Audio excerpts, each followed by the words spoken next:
Lord of the Mysteries Audiobook, Part 94. Chapter 931, New Method to Acquiring Intel. Glancing at Dannett's expression, Anderson continued as though he didn't notice a thing. However, their brains appear to have been eaten by zombies. They were fervent to the point of stupidity. They didn't adhere to my sense of aesthetics. So after cheating them of their things, I quit. Why's your face a little pale? You're even sweating. Did you get heat stroke? As a hunter, shouldn't adapting to the environment be an intrinsic ability? Dannetz lifted his right hand and wiped his sweat. Cursing inwardly, he forced a smile and said, I've heard that once someone believes in an evil god, it's almost impossible to escape the faith. As he spoke, he raised his chin slightly, wearing a look as though he was musing over the circumstances of his future death. It didn't cross his mind that Gehrman Sparrow had just offended the Aurora Order and was being targeted by the true Creator's believers. He also didn't make the connection that he was believing in a suspected evil god, the fool. Well said, Anderson replied with a smile that didn't have the slightest hint of gloom. It's not like I have any true faith. Back then, the incantations I said were lines I modified from the God of knowledge and wisdom. Since they don't really enjoy using their brains, no, they don't even have that. As long as you superficially appear devout, any random excuse can be used to fool them. Without waiting for Dannetz to develop the discussion further, he asked, Why are you suddenly asking about the Aurora Order? Dannetz bit down on his roasted meat and slowly chewed and swallowed. After a deliberate pause of 20 to 30 seconds, he said, I just recalled something. For some reason, Gehrman Sparrow has been identified by the Aurora Order as a high-priority elimination target. Oh right, there's also the Numinous Episcopate. And both you and me are known to have relations with him. You want me to be careful against the Aurora Order and the Numinous Episcopate? Anderson nodded in enlightenment as he chuckled. You've recently mentioned something similar. Rose School of Thought, Church of Storms, Lowen Military. Man, at times, I even feel that Gehrman Sparrow is more suited to being a hunter than me. Dannetz could hardly retort as he nodded heavily in agreement. Anderson thought for a moment when he suddenly changed topics out of the blue. What do you plan on doing here in West Balham? Helping Gehrman Sparrow with something? Upon hearing this question, Dannetz fell silent for a second. He put down the item in his hand and tidied his clothes in an unhurried manner. Investigate the faith of the different classes of West Balham. This was determined after his discussion with Vice Admiral Iceberg Edwina. In common parlance, it meant investigating the developments of the various secret organizations and factions in West Balham. Of course, this included some preliminary contact with the local ruling forces, and to figure out if they had any desire to purchase firearms. Investigate the faith of the different classes of West Balham. Anderson repeated Dannetz's words as he reflectively raised his right hand to rub his temples as though he had a headache. After the end of the tarot gathering, and warning Admiral of Stars to take note of the Aurora Orders and Numinous Episcopate's investigations, with the best choice being seeking the Moses Ascetic Order's help, Klein busily finished the three-party transaction between the world, the moon, and the sun. He received £5,000 in return. After dinner, he bit on an unlit disguised smoke pipe as he read the papers. Then, he saw Miss Messenger walk out of the void to deliver him a letter. Leonard's. Klein reached out to receive it and noticed that Rionette Tynker didn't stay at all. She had rapidly returned to the spirit world. This also made him determine that Leonard Mitchell had already paid the mailing fee, hence, he took out his other hand and unfolded the letter. Entangled has appeared in East Balham. He's suspected to have met with Palenque Tesiblius from the Numinous Episcopate's artificial death faction. Entangled. Klein ruminated over the name as he slowly leaned back into his reclining chair. In the letter, Leonard wished that he could do some investigations in secret to figure out Ensangwill's motives. But the problem is that 0-08 has the characteristic of any mention of it will be known. Knowing of it also means being known by it. Besides, it's good at arranging coincidences, making people follow its directions without even realizing it. Under such circumstances, it's very difficult to avoid 0-08's notice while investigating in Zangwill. Not only is there no chance of success, it's also easy to expose myself. As Klein thought, he made Enzo walk behind him and begin massaging his shoulder. He read Leonard Mitchell's letter again, hoping to find more clues and incisive points for investigations from those few words. East Balham. Numinous Episcopate. Artificial death. Palenque to Siblius. Why isn't Zangwill looking for them for? Trying to find allies for the true mastermind behind the Great Smog of Backlund, that royal family's faction? Artificial death. Artificial death. As Klein thought, he suddenly recalled that there was a matter that no one knew other than himself and Mr. Azek.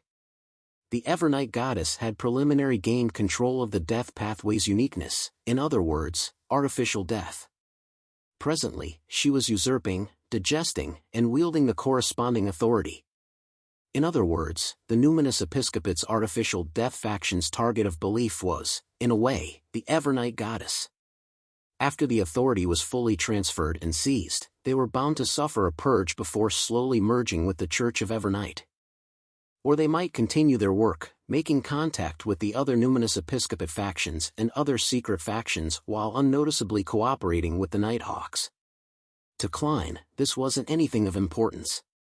What was important was, that in an ancient text he found before, it mentioned, to artificially create death, a number of Numinous Episcopate members had to pray to the uniqueness daily, as though it was a true deity. It was an attempt to slowly awaken its sentience and allow it to come to life. Of course, this was only one part of the overall plan which wasn't critical. Then, could it be possible that when Palenque to Siblius prayed to artificial death, he had mentioned in Zangwill's motives and had sought blessings? But he will probably never imagine that artificial death has already been controlled by the Evernight goddess. Although it hasn't become part of her manifestation, it has already lost its freedom. From this angle, directly setting up a ritual to pray to the goddess might allow one to obtain in Zangwill's motives. That's quite possible. The more Klein thought about it, the more certain he was that his seemingly ridiculous plan would succeed. And as for the reason why this could become a reality, it was because the enemy's leader was their spy. After getting Enzo to stop massaging him, Klein slowly got up and paced about, considering if he should make the attempt, and if so, how. And Zangwill is a traitor of the church. He's an insult to all Nighthawks. If there's a chance to wipe him out, the goddess should be very willing to see it happen. She wouldn't mind providing some help. But the goddess is now in a critical stage of seizing the artificial death's authority. She will not be able to provide answers for a long period of time, and she can only provide feedback to normal ritualistic magic. Besides, I also lack the corresponding materials. Also, I've been constantly warning myself to be on guard. I must not fully trust and rely on the goddess. On second thoughts, directly praying to her to obtain a revelation might not be too good. I hope to maintain a safe distance. Amidst his thoughts, Klein felt a little hesitant. He began letting his thoughts wander in a bid to find a more acceptable plan. Suddenly, he had a more ridiculous idea. Directly pray to artificial death. This actually posed no danger. This was because artificial death wasn't able to respond to prayers and rituals. If there was any feedback, it meant that it was essentially controlled by the Evernight goddess. On the other hand, Klein had the feather produced and left behind from the artificial death project. He also had Azek's copper whistle. He didn't need to spend too much time to gather the ingredients needed to set up a ritual for a revelation. In addition, there's a layer in between us. I'm not directly contacting the goddess. Perhaps, this might even help her further seize artificial death's authority. Klein consoled himself as he began busying himself. He first used the sacrificial and bestowment ritual. He brought back the 2 remaining feathers and some full moon essence oil, night vanilla powder, and other items which he had not used in a while to the real world. Then, he modified the sacrificial altar and completed the first part of the preparations. After all, he was essentially praying to the Evernight goddess. He couldn't be bothered to head out to buy ritualistic materials of the death domain. This was essentially the same as other normal ritualistic magic. With great familiarity, Klein lit the candles, dripped some essential oils, and drew the symbols for human and concealment on an artificial goatskin. Then, in the thin fog that spread, he pressed Azek's copper whistle over it. Immediately after that, he placed the white feather stained with pale yellow oil stains inside the silver bowl that had burning herbal powder. He then watched it curl without any signs of it turning black. After exhaling silently, Klein took a step back and chanted in Hermes, "You are the essence of death, you are the Lord of the dead, you are the final home to all living beings. I pray for your help, I pray for you to tell me the motives for Nsangwil's contact with the numinous episcopate." Just as he said those words, the three candlelight burgeoned as though they brightened significantly but were tainted with a dark green. The surroundings turned cold and creepy. Klein closed his eyes and entered cogitation for 30 seconds, feeling uneasy. He walked in front of the altar, picked up the full moon essence oil and dripped one drop onto each of the three candles. After doing this, he took away Azek's copper whistle, grabbed the artificial goatskin, and moved it close to the candlelight representing himself. When it ignited, he threw it into the silver bowl. With a whoosh, the white feather, which didn't show any signs of damage, soared with pale white flames, covering the entire silver bowl and obstructing Klein's vision. About 3 seconds later, the fire subsided, leaving a mound of powder in the silver bowl. The powder moved without the help of any wind, forming one word after another, possessed by an evil spirit. Requires exorcism. Chapter 932, Thin-Skinned. The goddess really replied. Upon seeing the words formed by the powder, Klein's first reaction had nothing to do with the content. Instead, he was shocked that this seemingly ridiculous thing had happened. Although he was already mentally prepared and had believed that the chance of success was rather high, he still felt conflicting emotions. It took him almost a minute to accept it. After a while, Klein exhaled slowly, raised his right hand, and tapped his chest 4 times in a clockwise manner. "Praise the lady!" He then ended the ritual, forcing himself to focus his attention on the revelation itself. Possessed by an evil spirit. Requires exorcism. Nsangwil actually got possessed by an evil spirit. He had gone from sequence 9 to sequence 5 of the death pathway. The godhood he obtained at the critical stage is also sequence 4 Night Watcher of the Evernight pathway, one that is good at dealing with spirit body type creatures. Evil spirits and wraiths should be afraid of him, so why would he end up being possessed? That's unless the evil spirit's level is extremely high or, at its core, is very special. Unfortunately, I've only met one evil spirit in the truest sense of the word. It's that ancient evil spirit sealed in the underground ruins of Alista Tudor. I know little about such monsters, so it's difficult for me to grasp the details. I can write to ask Miss Sharon. I can also get Little Son to find out more. That shepherd Elder Lovia had grazed an evil spirit. It's no wonder Nsangwil is trying to meet a demigod of the numinous episcopate. When it comes to exorcising evil spirits, aside from the Church of Evernight and Church of the Eternal Blazing Sun, the best would probably be the numinous episcopate. There's probably the Church of the God of Combat as well. Neighboring pathways often have similar traits. There's also one point that can be gleaned from this. Nsangwil doesn't wish for his possessed state to be known by the royal family faction and the demonist sect who are in cahoots with him. Otherwise, there's no need for him to come all the way to the southern continent.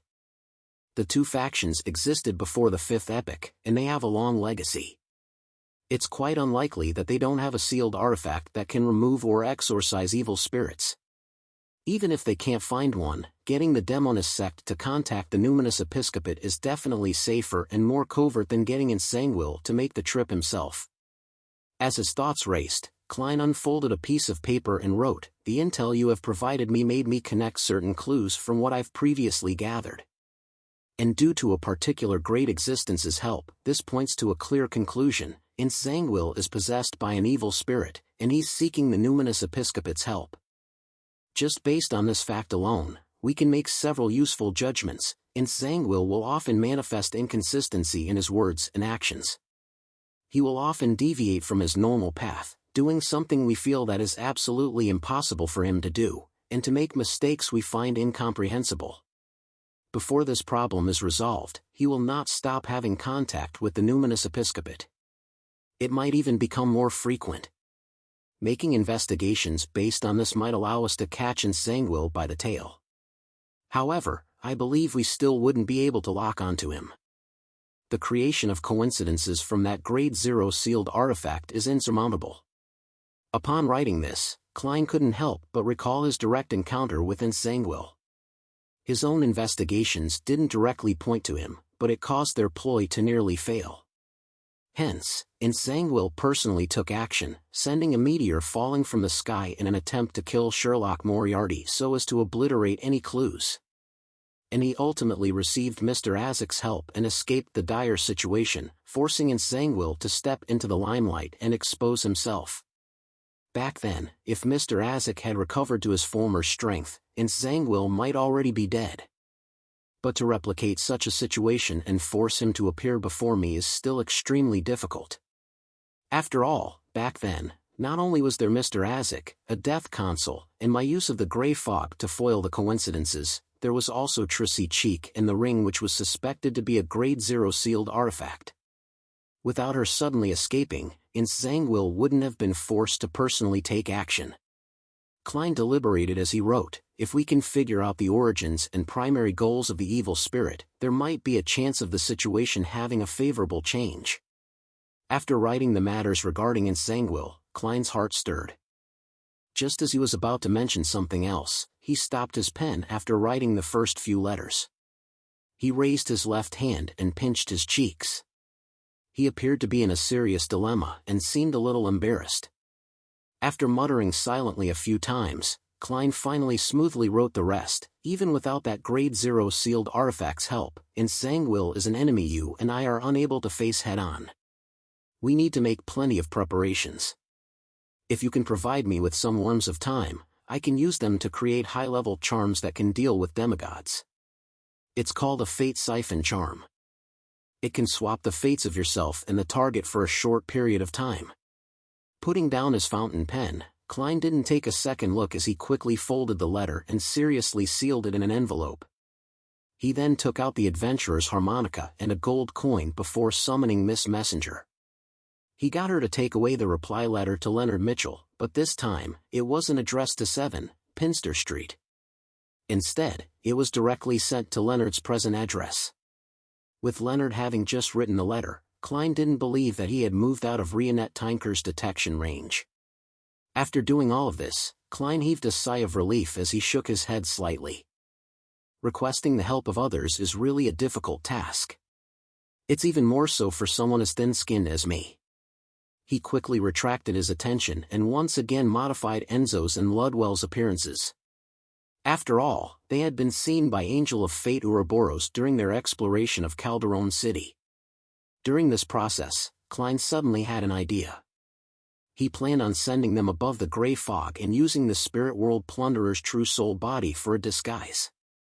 The Spirit World Plunderer could make its soul avatars take the form of its true soul body, and it could also get them to disguise themselves as other Spirit World creatures. The Beyonder ingredient it left behind must have had such abilities. However, it would be difficult to use it with the poor effects and the huge negative side effects. However, this wasn't a problem for Klein, who possessed the mysterious space above the gray fog. After all, he didn't plan on using the Beyonder ingredient for actual combat. Doing some changes to his marionette didn't require too many smooth operations and great effects. Furthermore, this could be slowly adjusted. As for the negative effects that came from the godhood, it wasn't something to consider. Who wasn't obedient when left in the junk pile? After a series of tasks, Klein sat at the high-back chair of the fool. In his hand was the palm-sized Spirit World Plunderer's true soul body. Without looking down to look at it in detail, he extended his spirituality bit by bit into it. There wasn't much changes to the scene before him. It was still the illusory and dense black spirit body threads. However, when he tried controlling them, he discovered that not only could he control the marionette's spirit body threads, but he could also let his spirit body threads extend out and penetrate into their bodies. When both sides established such a two-way connection, Klein suddenly felt that he and his marionette was one. All his beyonder powers could be enacted on the other party through the spirit body threads, including his trick for changing his appearance and body. Amidst a slow and difficult process, Klein felt rather groggy as he felt his emotions turned into a mess. He began showing signs of losing control. This was an inevitable outcome from having his spirituality make direct contact with godhood. He hurriedly diverted some attention to stir some of the powers of the mysterious space above the gray fog, and he restored his condition back to its normal state. After enduring the torment, Klein finished his attempt. Enzo had transformed into a southern continent native that looked like he came from a plantation. Ludwell had a mixed blood feel to him. His ghastly face was no longer more bone than flesh. Instead, there was a plumpness to it. As for the silver mask that had the effect of placating the soul, there was no way of removing it for the time being. All Klein could do was let it stick to Ludwell's chest. This still had a certain level of effect, but it was inferior to wearing it on his face. It could barely maintain the status quo. Unfortunately, there's no way to change this mask into other types of accessories. Otherwise, it would save me quite a bit of trouble. As Klein rushed to throw the spirit world plunderer's true soul body back onto the junk pile, he rubbed his temples and allowed his thoughts to wander. Right, I still have a soul assure beyonder characteristic here that can be made into a mystical item to replace that mask. No, I've always planned on returning it to the church. I'll mail it to him when Leonard replies. After the discomfort slowly subsided, Klein took out his golden pocket watch and opened it to check the time. Following that, he summoned a paper figurine and stirred some of the powers of the mysterious space above the gray fog. He then threw both into a specially labeled point of light. It was the point of light representing the fool's only believer at present, Danitz. From Klein's point of view, Admiral of Stars Catalia had the Moses ascetic order backing her. Vice Admiral Iceberg Edwina was from the Church of Knowledge and Wisdom. Anderson didn't know much about Gehrman Sparrow, and being good at identifying the situation he was in, he wasn't one to put on a brave front. Therefore, when the Aurora Order did an investigation, it was unlikely that they would be in grave danger. Danitz was the only exception.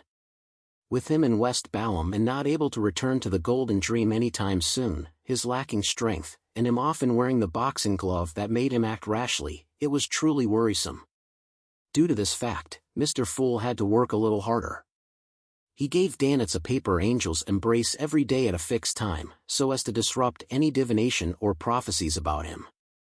Leonard never expected Klein Moretti to reply that quickly.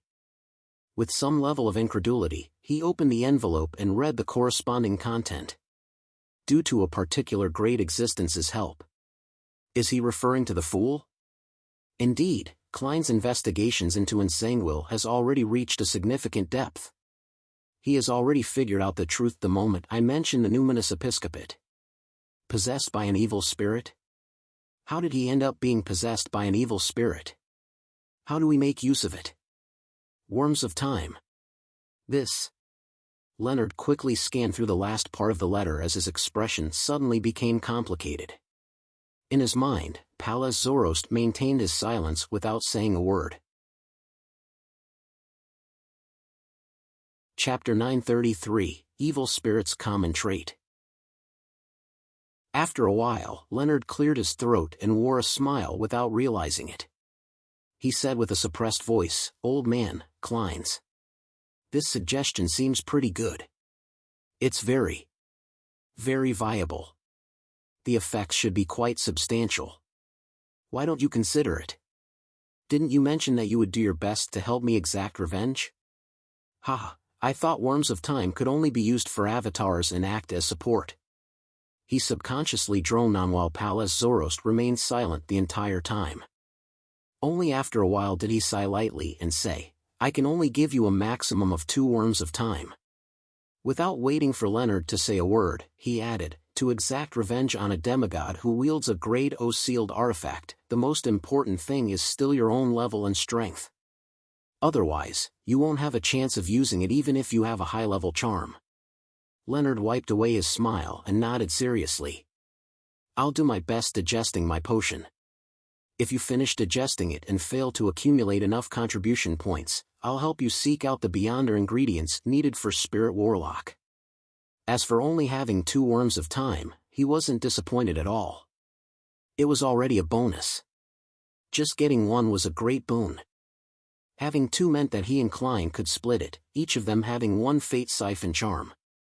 After expressing his attitude, he asked in puzzlement, "Old man, do you think Klein has already used the previous Worm of Time as a charm?" He remembered very clearly that, back when they were figuring out who Emlyn White was supporting, Old Man had parasitized Tinder with a Worm of Time. Later, it lost contact and failed to be of any use. Now, on retrospection, just Emlyn White's and Sherlock Moriarty's close relationship made it easy for him to figure out the truth. The Worm of Time had been eliminated by the upper echelons of the secret organization or even the Fool himself. Furthermore, there was a high chance that it had been bestowed to Klein. Otherwise, his former colleague wouldn't have known of the existence of the Worm of Time. Palaz Zorost immediately scoffed. If he hasn't already used it and seen its effects, why would he raise the issue and ask for more? All right. I need to separate the Worms of Time.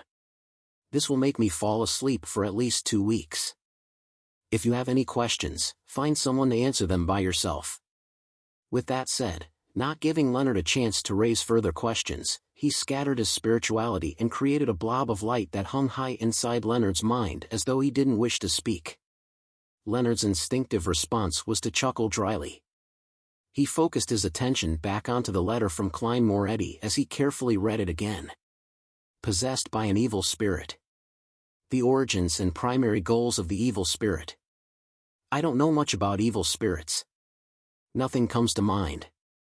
After a few minutes of thought, Leonard took out a matchbox and burned the letter. Then, he left the room which the local Nighthawks had assigned him at the last minute. He came to a room diagonally opposite his and knocked on the door. Before long, Daly, who hadn't removed her blue eyeshadow and blush, opened the door and pricked up her eyebrows. When did a sleepless have the courage to knock on a lady's door at a time highly associated with a bed? Ahem. I have some questions I'd like to consult you about. Leonard obviously didn't dare respond to Daly's comment as he immediately expressed the reason why he was here. Daly sized him up and chuckled. I'm not responsible for counseling minors. As she spoke, she made way and allowed Leonard to enter her room. Without daring to let his eyes wander, he casually pulled a round stool to sit on. He then went straight to the point. Ma'am, I'd like to know more about evil spirits. You're a Sequence 5 of the Death Pathway. You have higher clearance than me. You should know quite a lot. Why are you asking me this? Daly propped herself with her hands on the edge of the table behind her. Without waiting for him to reply, she continued, most evil spirits are the result of dead high-sequence beyonders. A small number of them are wraiths who break through various restrictions via using various opportunities. The first situation is more common. After high-sequence beyonders consume a potion to obtain godhood, their soul body would have experienced a mutation. It would be a mutation at their core. This allows their soul body to remain even in death or when their powers are dispersed. There will be a certain level of divinity to it, making them rather terrifying. The second situation isn't different on a fundamental level. Normally speaking, evil spirits will weaken with the passage of time until they completely dissipate. However, they can also assimilate into the region where they were born, making the spirit world and even the underworld fuse with it. They then extract power from this to maintain their existence. Therefore, many evil spirits have their own territory and active range. It's not that they do not wish to leave, but they can't. The only exception is when they accumulate sufficient power, allowing their existence to experience a fundamental change. Leonard habitually crossed his right leg over his left and pressed in thought, can evil spirits leave their territory by possessing a person? Yes, but ordinary humans and most beyonders are unable to withstand the extraction effect the evil spirits have on their bodies. they will quickly lose their spirituality and body temperature and be unable to last long. As Daly spoke, she raised her hand to point at herself. The best method is to rely on beyonders of the death pathway. Of course, it has to be at least a sequence 5, because from Gatekeeper, we will have our own dead spirit prison in our bodies. It can be called a miniature underworld.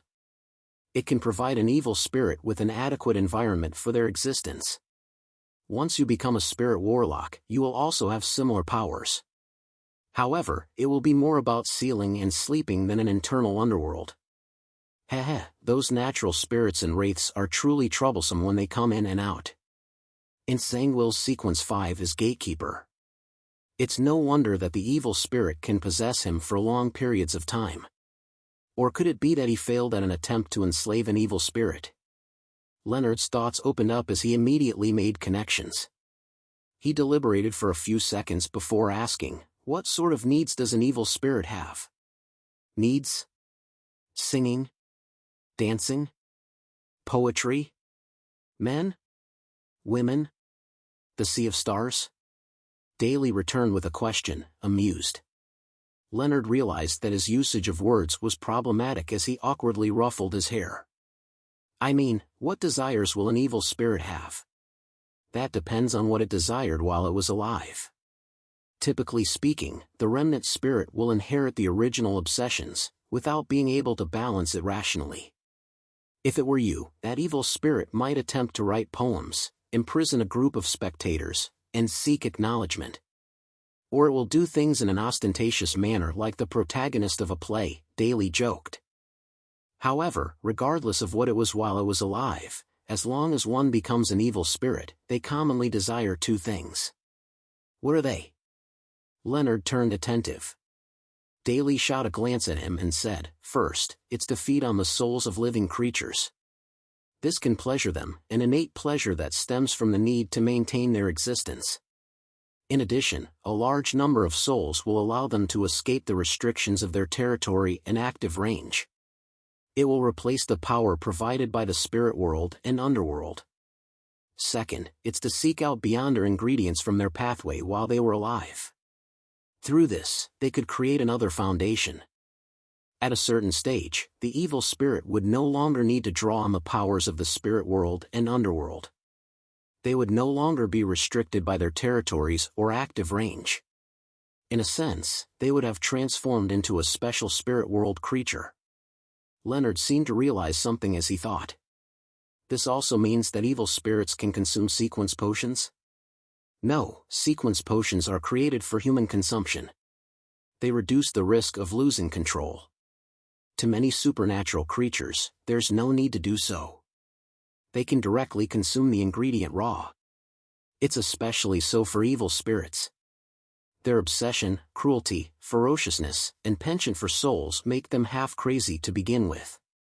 There's no need to regulate it from other sources. Furthermore, they are spirit bodies, so the method of consumption is direct accommodation and slow digestion. Daly corrected Leonard's point. This. To the evil spirit that possesses in Sangwill, whenever it has the upper hand, it will control the body to seek out beyonder ingredients of its pathway while it was alive. Leonard was first surprised before he had an idea. He said in a pleasant surprise, I understand. Thank you for answering my questions. With that said, he hesitated for a few seconds and asked after some deliberation, Ma'am, I believe we shouldn't just figure out the motives behind Sangwill's meeting with the numinous episcopate demigod, but we also need to track his trajectory since Backlund to East Balham. We need to know what he did midway, what items he found. This might lead us to effective clues. Daly suddenly fell silent before she pricked up her brows and said, Well said. But what does this have to do with evil spirits? Nothing. I raised the question so as to make preparations because I believe that since we are investigating the numinous episcopate, we might encounter evil spirits. The latter half was a suggestion I wished to make after the break. I just wished to talk to you about it beforehand. Leonard's mind raced as he slowed down his speech and fabricated an excuse on the spot. Daly listened in silence and chuckled. If you actually work so hard to fabricate stories in front of other girls, you'll no longer be single with those looks of yours.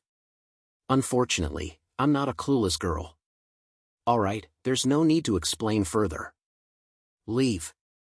Leonard stood up lamely without trying to emphasize his point. He then walked towards the door. Just as he gripped the handle, Daly's slightly ethereal voice sounded behind him. I don't know what secret you're hiding, nor do I know what you know. None of that matters. But when it comes to ensanguil, if you need any help or aid, you can find me. Leonard paused for 2 seconds as his mouth quivered. He then pulled open the door and walked out. City of Silver. Derek Berg had received the order to join an expedition team. Leading it was Chief Colin Iliad. Their target was Noise City. It was in a northern city's ruins where the shapeshifter and other terrifying creatures lived. Chapter 934, 1 + 1 > 2. Ever since the information about the suspected Bizarro Bane shapeshifter was given to Mr. World, Derek constantly believed that the latter might one day entrust him with a mission for the corresponding ingredients. However, his strength was lacking. Even with his friends, it was impossible for him to complete the hunt. Furthermore, such expeditions needed to go through the 6-member council. Private teams were unable to wander too far from the City of Silver. Therefore, all he could do was temporarily suppress it deep down. From time to time, it was used to motivate him to advance quicker. To his surprise, it didn't take long before an expedition team headed for Noise City was set up. Leading the team was Chief Colin Iliad. Combining his previous discussion with Mr. Hanged Man, Miss Justice, and company at the recent tarot gathering, Derek quickly came up with a theory. During the exploration of the former chief's mausoleum, Mr. Fool had provided a certain level of help to the present chief, allowing him to foil the fallen creator's ploy and successfully resolve certain matters. Hence, noticing his search for information, the demon hunter had decided to hunt a shapeshifter to please the deity. This is a necessary way to curry favor, and is also a kind of equivalent exchange. The Hanged Man's words resounded in Derek's mind. It made him no longer puzzled over the matter. So, taking the opportunity before he set out, he prayed to Mr. Fool and requested him to inform Mr. World of this expedition. He quickly received a response and heard Mr. World say, if the hunting of the Bizarro Bane is difficult or dangerous, the requirements can be lowered. Attempt to extract its blood. As long as you obtain it, I'll trade for it with the Priest of Light's Beyonder characteristic. Priest of Light's Beyonder characteristics? Mr. World already has the Priest of Light Beyonder characteristic? Or could it be that he is locked onto a target and will quickly be able to obtain it?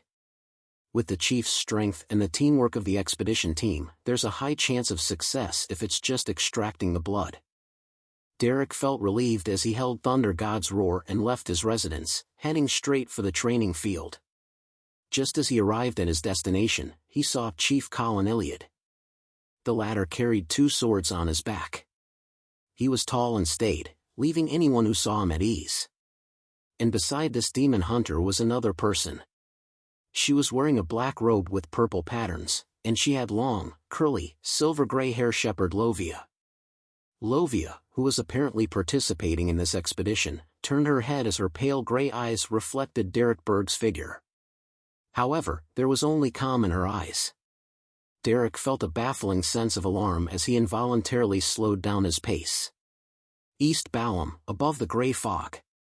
Klein deeply approved of the City of Silver's chief's organization of an expedition to Noise City. He also informed Little Sun that there was no need to take risks. All he needed was some blood of the target for the completion of the mission. When the time came, he could smear the blood over Grozel's travels, bring all his gear, and challenge the Bizarro Bane on his turf, thus, obtaining the Beyonder ingredients he needed. Klein had also considered the possibility of whether Grozel's travels' ability to swallow people into the book's world was screened by the uniqueness of the forsaken land of the gods. He had also come up with a solution. It was to bestow Little Sun with Grozel's travels. After achieving the goal, he could get Little Sun to sacrifice it back. In addition, he wasn't worried about the Bizarro Bane lacking blood because of its nature as a spirit world creature. This was because the Bizarro Sorcerer Potion formula clearly wrote, supplementary ingredients, 200 milliliters of a Bizarro Bane's blood. There are always more solutions than problems. Klein muttered in satisfaction before returning to the real world. Before sleeping, he received a reply from Leonard Mitchell. It mentioned that it would take another day for the Worm of Time, and he described the monsters known as evil spirits in detail. Another day before it can be provided. And there will be 2 of them. The grandpa in Leonard's body has quite a good attitude. Unable to leave the territory, limited in activity range. Their common trait is to devour the souls of living creatures and to desire beyonder ingredients from their pathway from when they were still alive. This also means that the evil spirit will seek out the corresponding ingredients and beyonder characteristics when it wields control over Nsangwil's body. This is indeed a direction for investigation. Klein held the letter as he read and thought. Suddenly, he recalled something. Back when he encountered Nsangwil on Waypoint Island in the Berserk Sea, the latter had been pursued by a powerful demigod from the Hunter pathway. Could it be a result of that evil spirit? I previously imagined that Nsangwil had received a commission by some faction in the royal family, and did something that targeted the Intis Republic, only to have a mistake happen, thus exposing himself and getting pursued by their powerhouses. From the looks of it, there might be another possibility. That evil spirit desires the beyonder characteristics of the Hunter pathway, and when it could control Nsangwil's body, it attempted to hunt beyonders of the same pathway.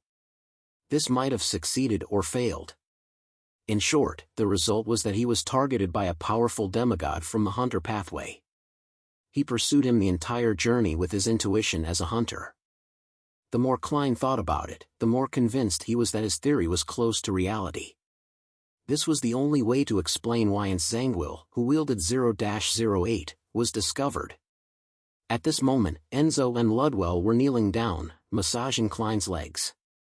I can guess that it's an evil spirit of the Hunter pathway for now. I'll later write back to Leonard and get him to steer the investigations in this direction. This fellow's acting isn't that great, nor does he have the psychological experience. I wonder if he will end up exposing himself. Perhaps, he will explain it away with some non-existent informant. Hunter pathway evil spirit. Hunter pathway evil spirit. Klein's eyes suddenly widened as he suddenly sat up, leaving his 2 marionettes at a loss. There weren't many evil spirits he knew, and he had only seen one. However, that one happened to be from the Hunter pathway. It was Red Angel Medici's main body that had combined with the remnant psyches of the 2 Sequence 1 angel from the Sauron and Einhorn families. When it came to the Hunter pathway, there was no evil spirit that was of an even higher level. That was unless Blood Emperor Alista Tudor still had his psyche remaining. Previously, Nsangwil was in Backland. That evil spirit, who I'm not sure if I should call Medici, was also in Backland. Later, that evil spirit escaped the seal, and its whereabouts are unknown. As for Nsangwil, he suffered from the possession of an evil spirit. Both sides are evil spirits from the Hunter pathway. Could the one possessing Nsangwil be the Red Angel evil spirit? Klein frowned bit by bit, almost finding his theory unbelievable. However, he found it very possible. As his thoughts raced, he found another indirect piece of evidence. The unique trait of 0-08 is that once you know it, it will also know you. And as a king of angels who survived from the second epoch, Red Angel Medici probably knows all kinds of details about 0-08.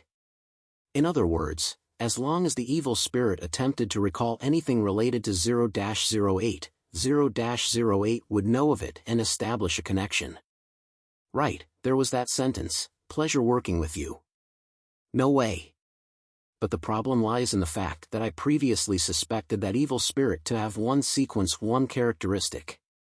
There's no need for it to seek any more of it. Could it be that it hasn't digested it? Klein rubbed his temples as his head ached. He stood up, entered his bathroom, and took 4 steps counterclockwise and headed above the gray fog.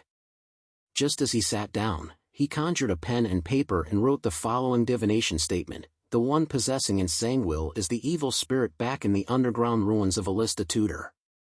He scrutinized each word for a few seconds before taking off the topaz pendant on his left wrist and planned to use spirit dowsing for the divination. This time, the scene he saw when he opened his eyes was, the topaz pendant stood still. This meant that the divination had failed. The level is too high and there's 0-08. Right, that evil spirit also carried the red priest card that has anti-divination and anti-prophecy properties. It's no wonder I failed with the three combined. This is also an indirect confirmation. Klein analyzed the reason and considered what other ways he could make a verification. He tapped his finger on the edge of the long bronze table and silently muttered to himself, apart from getting Leonard to lead the Red Gloves to do an investigation, I should do something as well. Assuming that the one possessing Entangled is really the Red Angel evil spirit, where will it seek out beyonder ingredients from the hunter pathway when it gains control of the body? Intis's capital, Trier? Fasak capital, St. Millum? Or would it solely rely on the card of blasphemy's activation and seal in order to use the law of beyonder characteristic convergence to attract beyonders to fly to it like moths flying to a fire? Wait, it mentioned before that the descendants of the Medici family are in Bansi Harbor. Although it has already been destroyed, there might still be something buried there. Also, the evil spirit with the three angels remnant spirit has very potent provocative traits. This matches Leonard's description of evil spirits in the letter. It might have deliberately left something in Bansi. With this in mind, Klein immediately conjured the World Gehrman Sparrow's figure and requested the Hanged Man to head to Bansi once more to do a more thorough investigation. After doing that, Klein began contemplating. Once he confirmed that Entangled had the Red Angel evil spirit in him, he wondered if he could use the law of beyonder characteristic convergence as a starting point, enticing Entangled into the trap he set up using the corresponding ingredients. Hunter pathway. Hunter pathway. Amidst his thoughts, Klein suddenly recalled two hunters who were loitering in West Balham. He frowned slightly and began analyzing. Although East Balham and West Balham are vast territories, and the distance between the city that Entangled made his last appearance and the northern state is very great, he will probably take nearly half a month to travel, even as a demigod since he doesn't have teleport. In theory, Danitz and Anderson will not suddenly encounter the Red Angel evil spirit because of the law of convergence. Also, their sequences are too low, but I can't be too sure. West Balham, northern state, Kukoa City. Danitz shot a glance at Anderson and blurted out. I'm going to do some investigations. Why are you following me?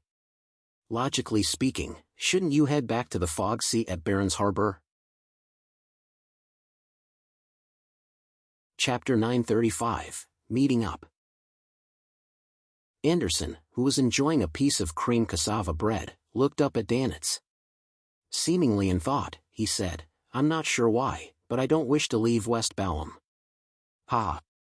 Since I'm here, as a treasure hunter, how can I return empty-handed? In the extensive forests, there are all sorts of abandoned temples that have gold, jewelry, antiques, and maybe mystical items. All of them are waiting for me to rescue them. Danitz tipped his chin and guzzled down the remaining water. This was a beverage made from a fruit native to West Balham. It was orange-yellow in color with a sweetness amidst its sourness. It was good at quenching thirst and relieving heat. It also had some caffeine that allowed people to combat fatigue and stay awake. Putting down the cup and picking up his napkin to wipe his mouth, Danitz scoffed. I keep feeling as though you're up to something. I also hope that's the case, Anderson said with an unconcerned smile. He matched breakfast with coffee. In East and West Balham, there were many excellent coffee-bearing lands. They were just slightly less famous than Fainapotter's Highlander coffee, the Southern Continent's Highlander coffee, and the Star Highlands and the nearby Paz Valley's Fermo coffee. Without waiting for Danitz's reply, Anderson said with a smile, Actually, isn't this good? I'm providing you with free protection, and you're my interpreter. Everyone benefits out of this arrangement. Recalling that he was only a Sequence 7 and was wanted by all kinds of factions, Danitz had a baffling feeling that Anderson's words made sense. He coughed slightly and said, but there will be certain times when I'll get you to stay away. If you say please, then there's no problem, Anderson said in a relaxed manner. Danitz immediately hooded himself and walked towards the hotel's exit in preparation to begin today's investigations. Midway, he suddenly said, "Have you had such an experience? Often dreaming of an angel's descent, wrapping you in its layered wings." "No, it's not only a dream. I occasionally will have the same hallucination even when I'm awake." Anderson glanced at the boxing glove Danitz was wearing. After pondering for a few seconds, he said with a smile, "Are you a believer of some secret existence? Or have you made contact with some ancient item?" Danitz's expression froze as he forced a smile. "If it were as simple as you said, I would have long guessed the reason." As he spoke, he brushed shoulders with the three men who came in before walking out. Anderson habitually sized up the passers-by to confirm his surroundings. Therefore, he glanced at the three men and realized that they were a master and two servants. The master was tall and his skin was brown. He had soft facial features, as though he had parents from Balaam and Lowen. He wore attire in the style of the northern continent: silk top hat, black formal suit, and a gold inlaid cane. The two servants were standard locals that seemed to come from plantations. They were helping their master hold his cane and leather suitcase. One of them was a mixed blood with a fleshy face and baggy clothes. On his waist was a rapier, as though he was also playing the role of a bodyguard. Unconcerned, Anderson retracted his gaze and followed Danitz onto the street. He pointed at the different styled coffins that were horse-drawn or manually lifted with piqued interest. "Want to try one of those? It's very interesting. Once you get used to it, you will realize that death isn't something to be afraid of. Perhaps you might be able to open the lid at some point in time and stand up again." Danitz looked at the strange transportation tool through the corner of his eyes as he didn't hesitate to shake his head. "As a pirate, I more or less believe in the Lord of Storms. Certain things are taboo, and one of them is to stay away from coffins. I'm different. I don't have any taboos." Anderson casually took out a few Delexi and bought a few sets of newspapers from the paperboy on the street. It had to be said that when it came to paperboys, the various cities in the southern continent weren't inferior to the northern continent. After all, manual labor was cheaper, and there were many children who needed to supplement their family's income. As Danitz walked to the end of the street in search of a carriage meant for foreigners, he took a copy of the newspapers from Anderson and quickly browsed through it. Suddenly, he noticed a piece of news. Infamous pirate who calls himself Admiral Hell, Ludwell, has been killed by the crazy adventurer, Gehrman Sparrow.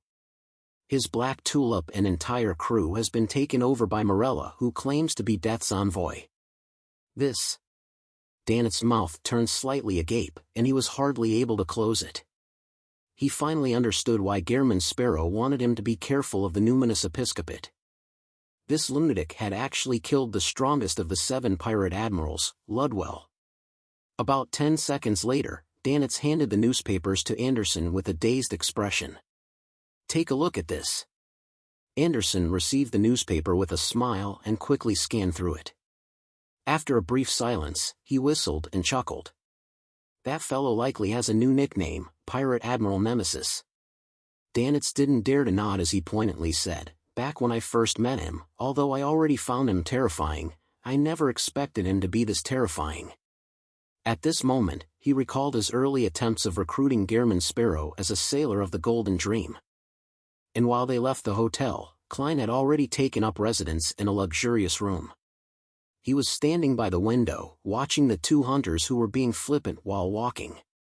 Rubbing the cufflink on his sleeves, he unfolded the letter and wrote, "I suspect that the evil spirit that possesses Nsangwil is from the hunter pathway. You can carry out more investigations in this regard.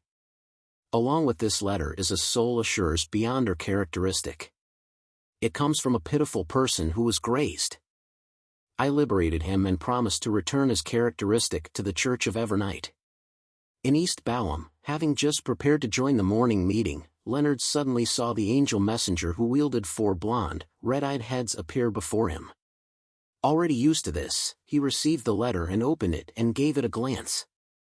He was surprised to see an item as resplendent as the night sky. This is. Leonard had an inkling as to what the item was. He hurriedly unfolded the letter and read it. 20 seconds later, he slowly sighed and silently said, as expected, it's a Beyonder characteristic. Klein is still very friendly to the Church and the Nighthawks. He was rather delighted as he took out 2 transparent dead, ringed worms and placed it in that envelope. He then summoned Gehrman Sparrow's messenger, handed it to her, and paid the 1 gold coin. After doing this, Leonard loosened the top buttons of his shirt, walked out the room, and headed underground. On the way, he encountered Daly Simone. Still dressed as a spirit medium, Daly looked forward and asked very normally, "Any new clues?" It's suspected to be an evil spirit of the Hunter pathway. Leonard fell silent for 2 seconds before he decided against concealing the matter. Daly nodded indiscernibly and said after some thought, "Then it might have the instinct of being provocative. It will proactively leave clues for us. Of course, this might also contain some level of misdirection to it." Knock. Knock. Knock. Someone knocked at the captain's cabin of the Blue Avenger. "Come on in." Alger put down the brass sextant in his hand and said in a deep voice. A sailor opened the door and looked back. With the urging of his companions, he hesitantly entered the room and struck his left breast with his right fist and bowed. "Holy Lord of Storms." After Alger did the same response, he forced a smile and said, "Captain, many pirates and sailors from merchant ships have been recently saying that they found valuable items in the ruins of Bansi Harbor. There was even gold. We don't have any particularly important missions recently, so everyone is wondering if we should make another trip to Bansi. Such a bustling harbor, even if it has been searched numerous times, it should still have plenty of things left." Alger listened with a deadpan expression. After a few seconds of thought, he said, "I can understand your feelings. Let's do this. Let's head in the direction of Bansi Harbor, but do not set a destination. If nothing happens midway, we will stay there for a day." Aye, Captain." The sailor excitedly clenched his right fist and struck his left breast again. "May the storm be with you. May the storm be with you." Alger watched as his subordinate left and closed the door. Then, as though nothing had happened, he poured himself a cup of Landy Proof without any joy or anger as he sipped it slowly. Whatever that had just happened was within his expectations. This was because the news of finding items of value in Bansi Harbor's ruins was something he had spread while disguised. As a captain of the Church of Storms, he was constantly monitored by his sailors. Having been to Bansi once, mentioning it again made it suspicious. Therefore, Alger decided on getting the crew to make the request themselves. That way, even if they discovered anything or encountered something at Bansi Harbor, no one would suspect him, the captain.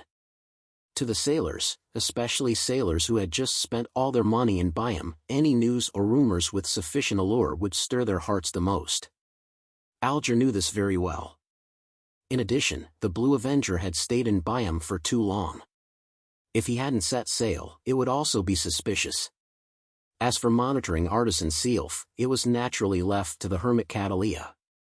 Due to the investigations of the Aurora Order, this pirate admiral in the future had recently been hanging around the Rorstad archipelago. It was said to be an important base of the Moses Ascetic Order. After drinking the liquor, Alger put down his cup and looked out at the undulating waves and silently said a word, "Bansi." Considering how it was late June, and while Septon's birthday was still unclear, Klein did some reorganization before heading above the gray fog to bring the radio transceiver back to the real world. He also warned himself that he could only ask a maximum of 2 questions. In the room that suddenly turned gloomy and cold, the unmanned transceiver began producing clicking voices. Chapter 936, Don't Want to Miss Out. Amidst the clacking sounds, a white piece of illusory paper spewed out from the radio transceiver. On it were words composed of Loanese, "Exalted Great Master, your puny, loyal, and humble servant, or Rhodes, is here to answer your summoning. Did you know? Dr. Aaron Sirius's child was born the night before the last. Thankfully I contacted the magic mirror in time." Klein nodded slightly and said, "Now I know. Amidst clacking sounds, more of the illusory white paper spewed out. Based on the principle of reciprocity, it's your turn to ask a question. Klein had originally wanted to ask about matters regarding entangled 0-08 and the Red Angel evil spirit, but considering how he had failed divining it above the gray fog, it was almost certain that Rhodes was unable to see it. At best, it could provide him more detailed information regarding 0-08, but this way, without the gray fog screening, it would be equivalent to him knowing of 0-08, and it would result in it knowing him. It didn't benefit him when it came to hiding behind the scenes to direct a play. After thinking for 2 seconds, he asked, "What means are there to speed up the digestion of potions? Do a better job acting." On the illusory white paper, black words were produced. Upon seeing the magic mirror's reply, Klein first fell silent before he slowly exhaled. For the present him, Ensangwill's appearance was too early. He still needed about 2 months to completely digest the marionettist potion. When that happened, and with him already gathering the ingredients, he could orchestrate an assassination of the demigod, Ensangwill, placing the sequence advancement with his wish together. Then there was no need for him to consider any room for retreat. However, Ensangwill wouldn't appear until he was done preparing everything. He wouldn't follow the steps that Klein had in mind. Based on Klein's earliest ideas, it was to first gather information, figure out where Ensangwill was, and wait until it was late August or early September before confirming the plan based on the situation. If not for the possession of the evil spirit, Ensangwill wouldn't have exposed himself. If he didn't use Ensangwill's current condition, it was very possible that he couldn't find the latter again once he exorcised the evil spirit. Coincidences would stand in his way when it came to meeting him. Furthermore, if that were really the Red Angel evil spirit, Klein was also worried that Ensangwill might have already died by the time he and Leonard started exacting revenge. The reason behind his death could be due to certain machinations, or from some ridiculously comedic situations, and not because of his sins. Due to these considerations, Klein attempted to digest his potion faster, hoping that he could complete it within a week or 2. However, Rhodes's answer left him depressed. He also knew that this wasn't something he could force. In 2 weeks, or even in the next few days, how was he to create a better opportunity to act? In his silence, Klein had already made up his mind. He didn't plan on tying the 2 matters together, and from the beginning, he wanted revenge against Ensangwill as his primary goal provided there was a chance of success. He didn't wish to miss this opportunity. Although it had only been about 10 months, less than a year, since the incident at the Blackthorn Security Company, it felt like a very, very long time, so long that he didn't wish to wait any longer. Catching a glance at the gloomy radio transceiver, Klein thought before wearing a stern look. He asked with a deep voice, "Back when I used the Winter Marionette to look at myself, I learned why Beyonders of the Fate Pathway will have such a reaction when facing me. Now, I would like to know what you see when you look at me." This question was a bolt out of the blue that seemed to echo in the room. The radio transceiver suddenly fell silent, and the clacking sound sounded after quite a while. A black illusory piece of paper spewed out, and on it were ghastly white words, I see support and dominance from you. Are you satisfied with such a question? Support, dominance. What does that mean?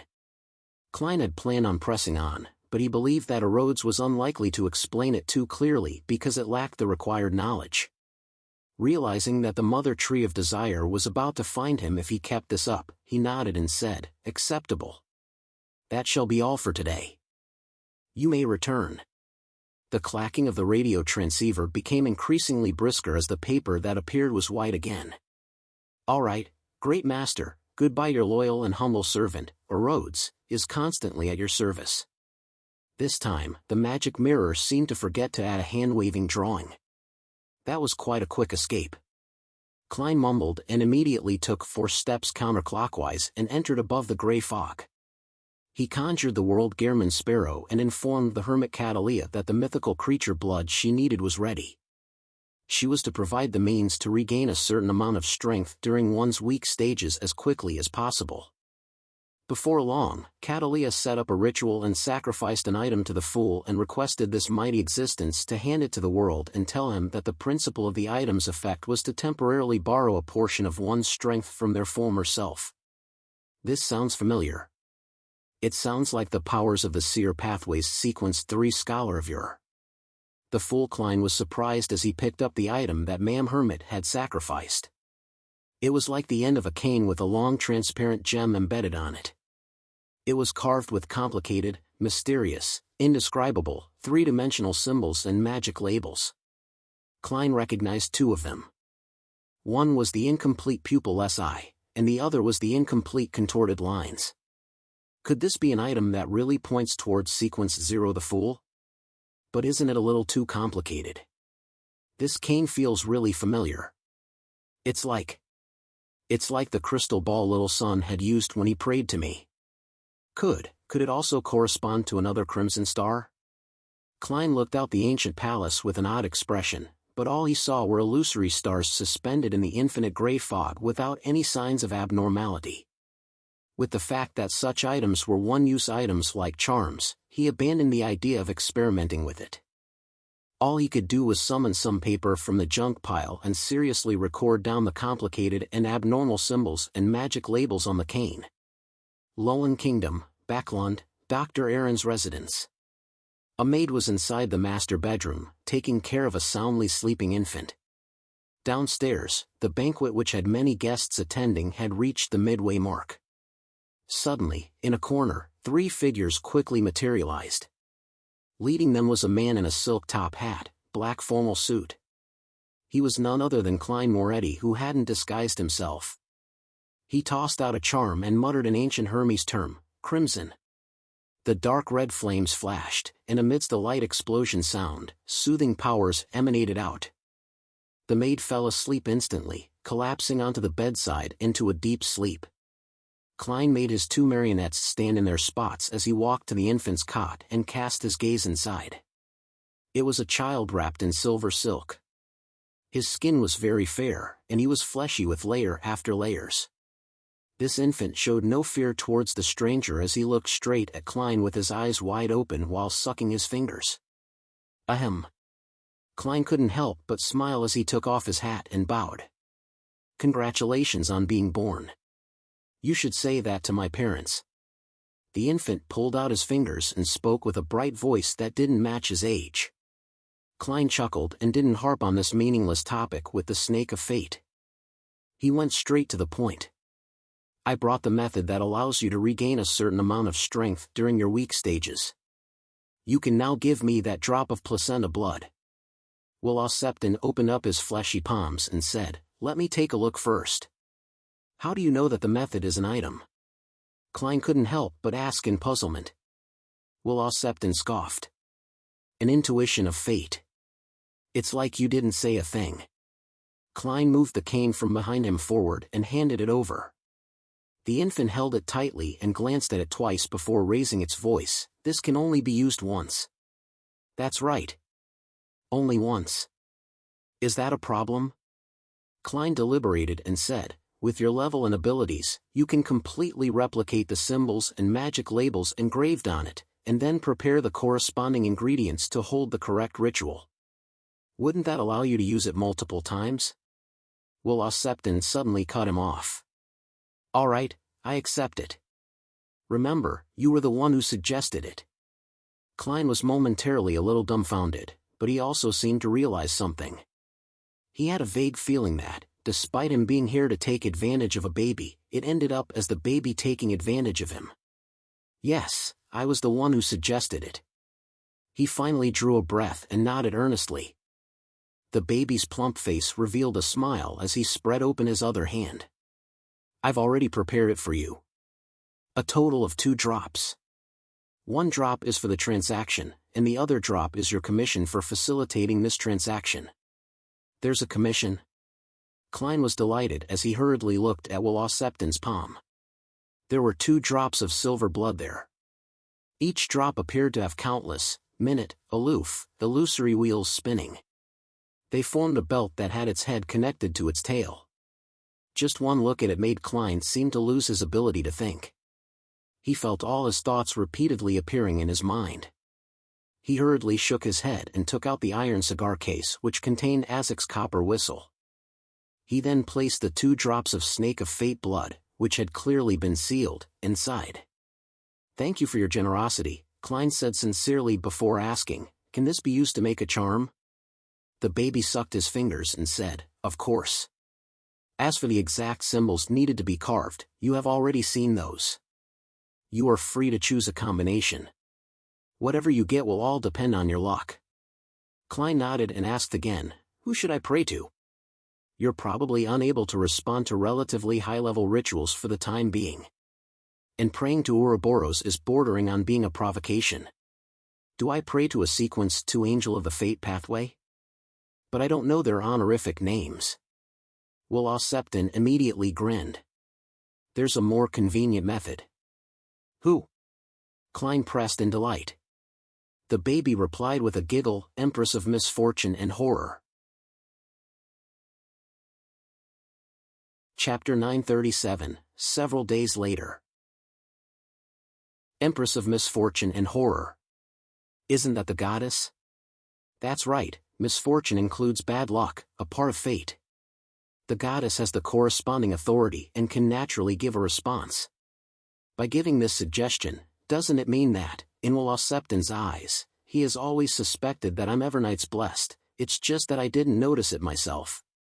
It's the same as the answer I received about how I should get the high sequence Beyonder potion formula of the seer pathway.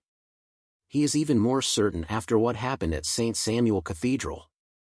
Klein was first taken aback before he became enlightened.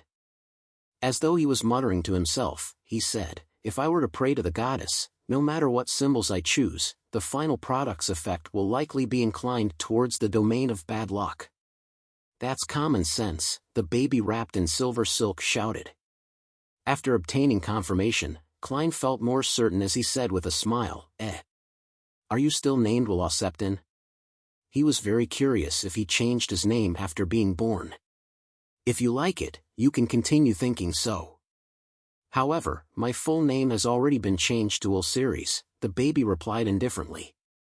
Klein thought before asking, "If I want to deal with the wielder of 0-08, what suggestions do you have?" "I don't want to know about 0-08. I just wish to know if you have any suggestions." The plump baby looked at him as he suddenly opened his mouth and let out a loud cry. "Wah!" The corners of Klein's lips quivered. Upon seeing the maid about to wake up, he took a few steps back and vanished from the room with his 2 marionettes. Roarsted Sea. On the future which was docked in the Biome Resistance's private harbor. Catalia, who was holding a ritual, saw a drop of silver blood fly out of the illusory door that manifested itself from the candlelight. With just one glance at it, she hurriedly closed her eyes, despite wearing her heavy glasses. At that instant, it felt like an aloof and mysterious wheel was spinning in a circle, forming a silver snake that had its head connected to its tail. This made her repeat her previous thoughts as she thanked Mr. Fool 12 consecutive times before returning to normal. It really is the blood of a mythical creature from the Fate domain, and its level is higher than an ordinary angel.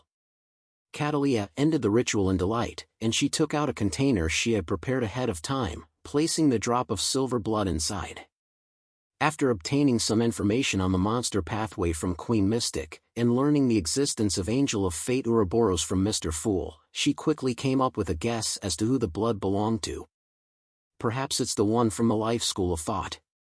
Or there might be another Sequence 1 angel. Regardless, Mr. Fool is able to use at least 2 angels in the real world. Along with that ancient bane that I can't be certain of, aside from the lack of sealed artifacts, the faction that believes in Mr. Fool is enough to match that of orthodox churches. Even the Element Dawn and Moses' ascetic order can't compare. As expected of an awakening ancient god. Increasingly filled with awe, Catalia drew a gasp and began considering her matters. Her other preparations were rather smooth sailing. Without any accidents, all she needed was to wait a month or so to attempt advancing to Sequence 4 to obtain godhood. Overcast with heavy, black clouds, silver lightning would occasionally streak across the sky, illuminating the desolate plains and the winding rivers that ran dry. and in the middle of the plains, where the river made a half-circle, black, stacked shadowy outlines loomed. It was a lifeless city. After several days of traveling, the team led by the chief of the City of Silver's 6-member council, demon hunter Colin Iliad, finally arrived at their destination, Noise City. The team was a small one. Excluding Colin, there were only 4 other members.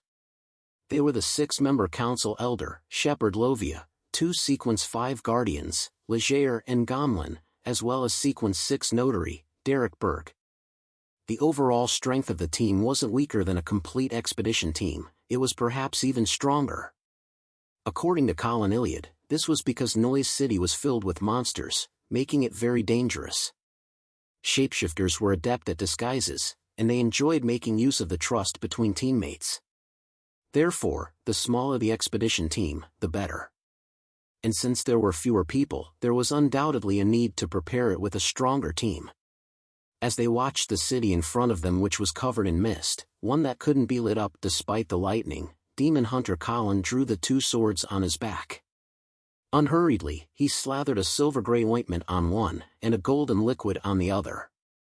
He then stabbed the 2 swords in front of him. He then removed 3 small metal bottles from a hidden compartment on his belt, pulled out the stopper, and gulped the contents of the potion. Meanwhile, Leger and Gomlin had made preparations for combat. Derek Berg held his hammer with one hand as he opened up his other palm. With a solemn tone, he said in Jotun, "God says it's effective." Silently, Colin Iliad and company felt that the consumed potion, the conjured dawn, and the slathered ointment had been significantly augmented.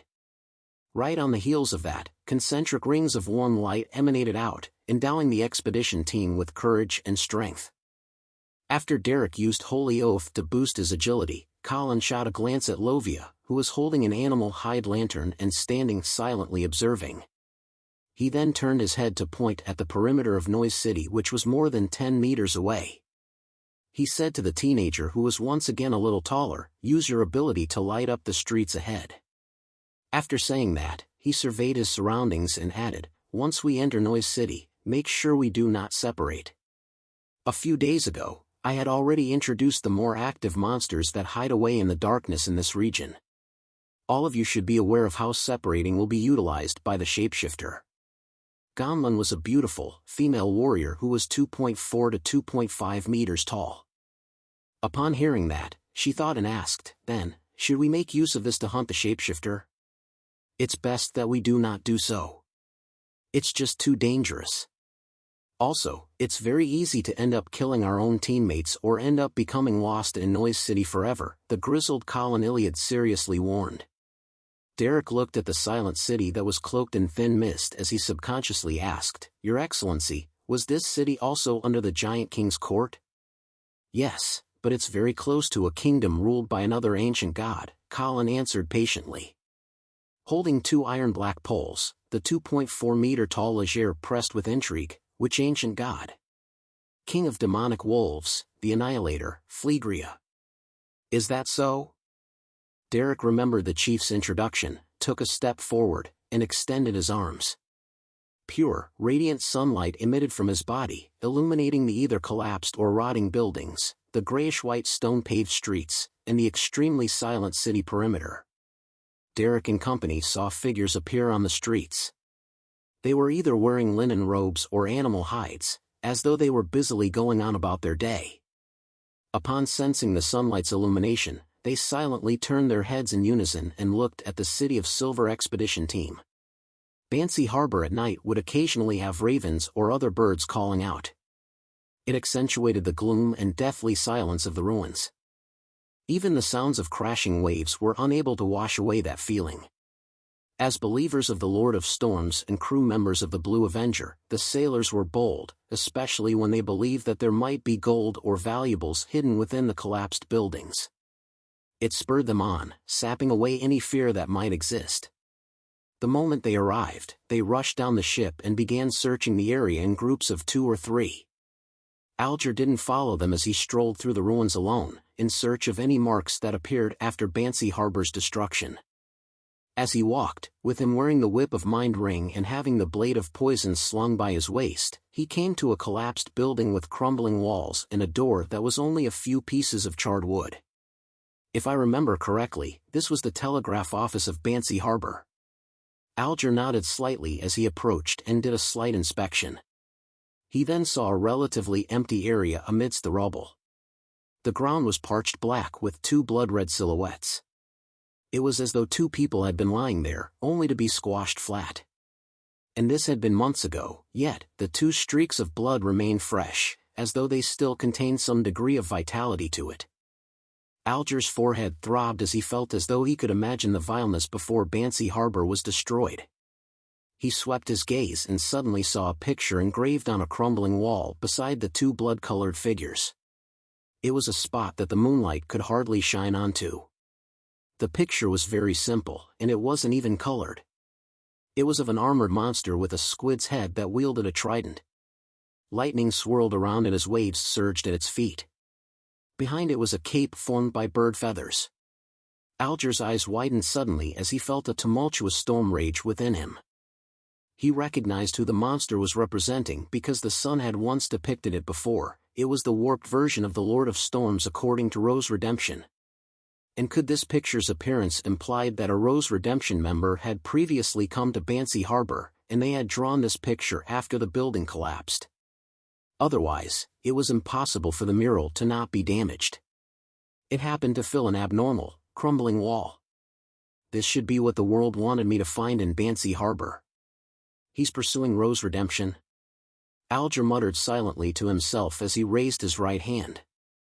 He had planned on destroying the picture, but after some thought, he retracted his arm, circling around Bancy Harbor's former telegraph office as though he hadn't discovered anything. He then walked in another direction. Chapter 938, Writing. Above the endless gray fog, in the magnificent and ancient palace. The warped picture of the Lord of Storms, one that's suspected to be left behind by a Rose Redemption member. Red Angel Medici is one of the founders of Rose Redemption. Klein sat in the high-back chair belonging to the Fool as he silently looked at the crimson star representing the Hanged Man. Using his feedback, he had basically confirmed that the one possessing Entangled was the Red Angel evil spirit. In the eternal silence, Klein silently sat at the seat of honor of the model table as though he had become a deity statue. After an unknown period of time, he nodded indiscernibly and slowly exhaled. His figure vanished and returned to the real world. He continued his nap without thinking of any plans or considering anything related to Entangled. He slept till the next morning and got out of bed. He repeated his habits over the past few days, walking to the window barefooted and drawing the windows. On the streets outside the hotel, Danitz, who had dressed up like a West Balham native with an extra hooded cloak, held his iron-black boxing glove close to his chest before rushing to the square on his right.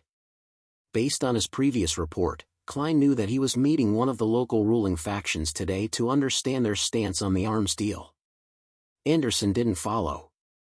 He had ruffled his parted short blonde hair in a mess as he leisurely strolled around the perimeter of the square, sat down, and wore a funny-looking puppet over his left black-gloved hand and began putting on a ventriloquist act for the people who walked by. The man and puppet each had different voices as they mocked each other with witty remarks. It was quite good at attracting attention.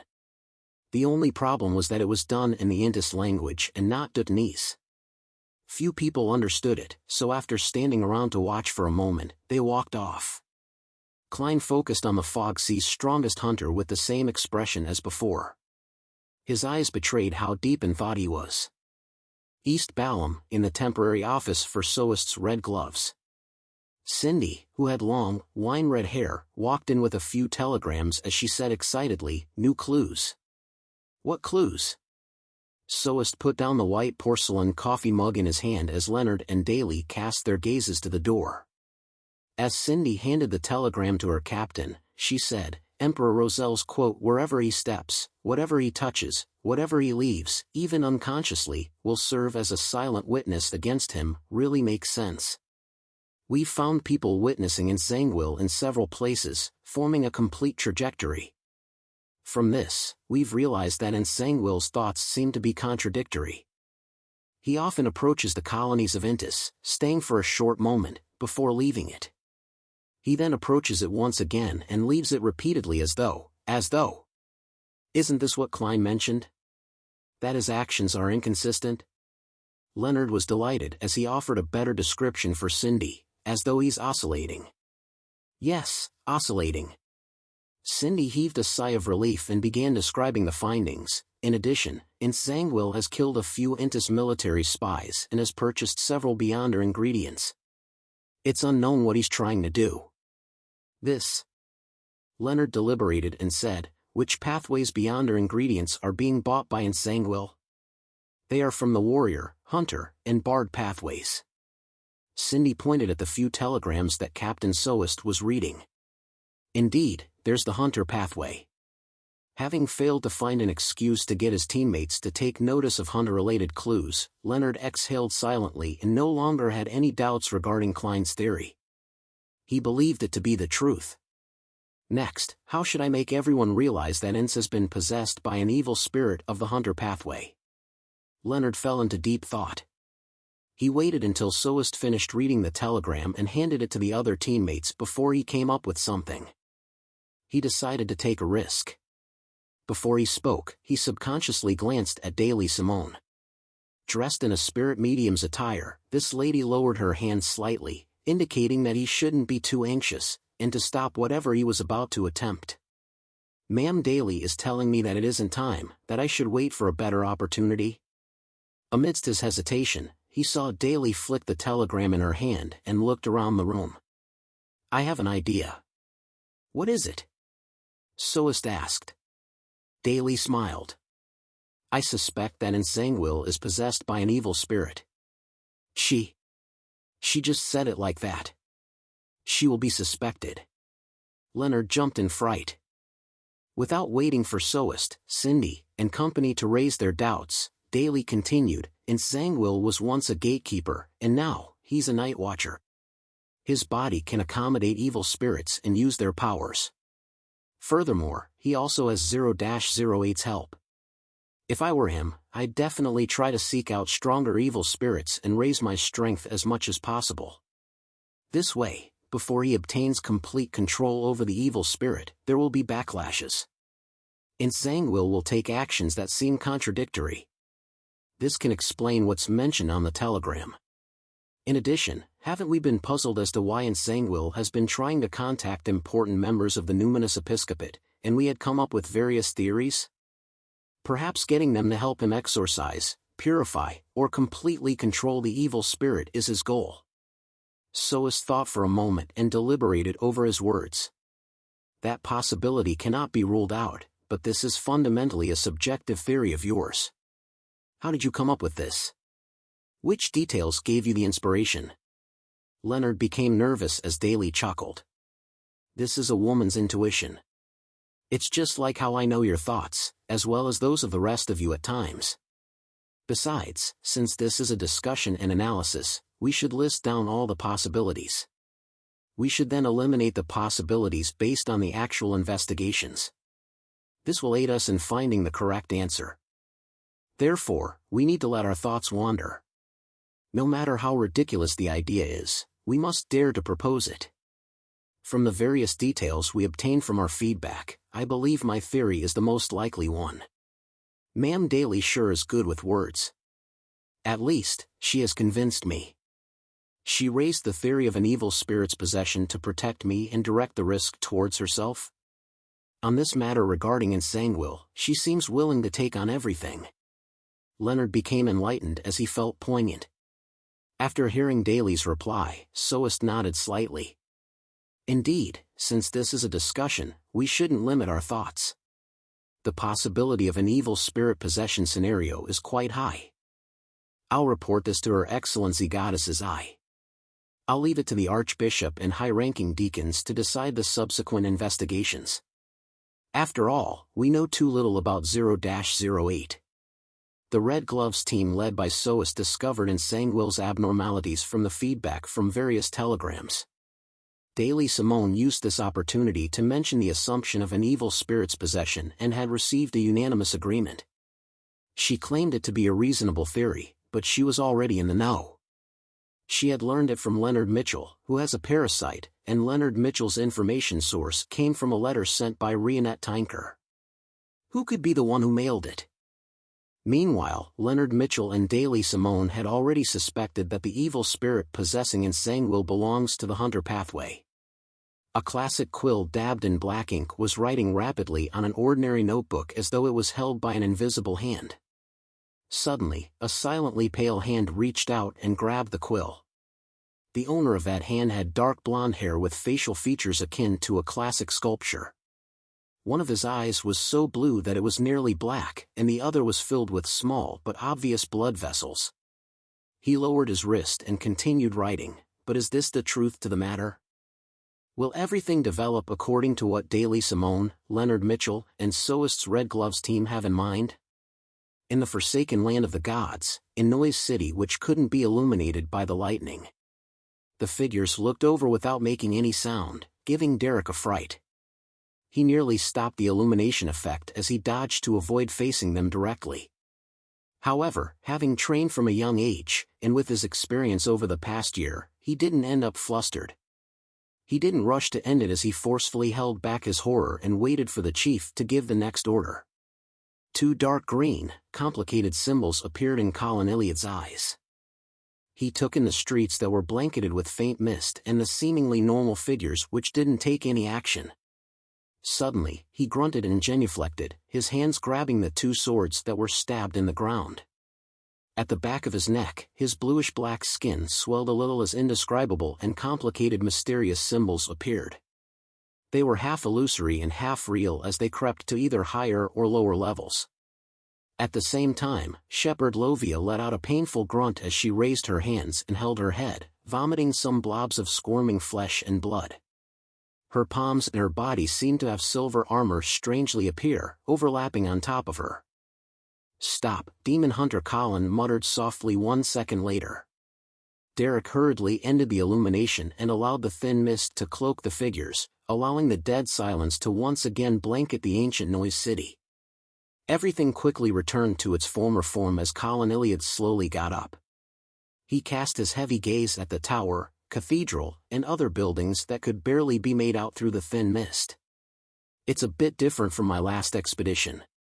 I'm not sure why there are such changes either." Demon Hunter Colin retracted his gaze as he surveyed the team members. "Do you have any ideas or thoughts?"